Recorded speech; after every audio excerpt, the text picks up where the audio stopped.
Hi, welcome to the first session. Firstly, first I have noted down your training goals that you wanted to achieve because you recently emailed me about it, so I've taken note of it. Firstly, we're going through the pre-participation screening for me to determine if you need medical clearance for the exercise and the fitness assessment. Secondly, we'll be able to move on with the fitness assessments itself, which includes the cardiovascular and the balance assessments.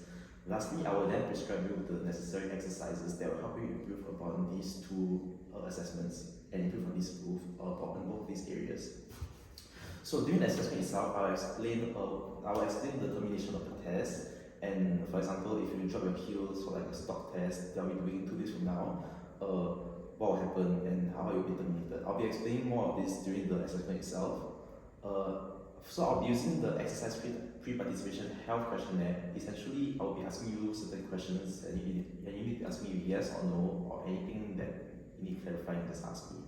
Do note that if you have any questions that you have, just stop me and just ask me to clear doubts. Yeah. So I will also be going through the procedures, the risk and safety procedures for you to take note of. The purpose of the pre-participation screening is for me to compare the ACSM algorithm for me to allow me to select the intensity of training and exercise that you are cleared for. For example, light, moderate, and vigorous. So moving on to the actual pre-participation screening, I will now start by asking you a few questions. Yeah. Okay. So do you have any questions before I start? No. Okay. Can I have your full name? Dan Sijie. Okay, Dan Sijie. Okay, can I have the date of birth? 8 March 2004. In March 2004.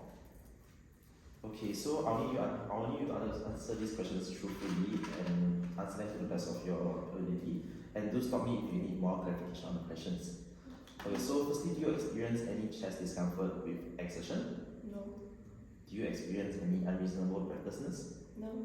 Do you experience any burning or cramping sensations in your lower legs when walking short distances? No.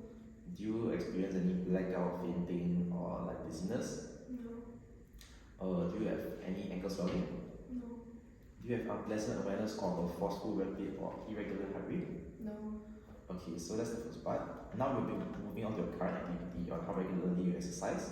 So have you performed any structured physical activities for at least 30 minutes or at moderate intensity to vigorous intensity for at least 3 days a week for at least the past 3 months? Yes. Okay. So next I'll be asking you is the medical conditions that you might have, right? So do you have any heart attack? No. Heart surgery recently? No. Do you have a pacemaker inside? No.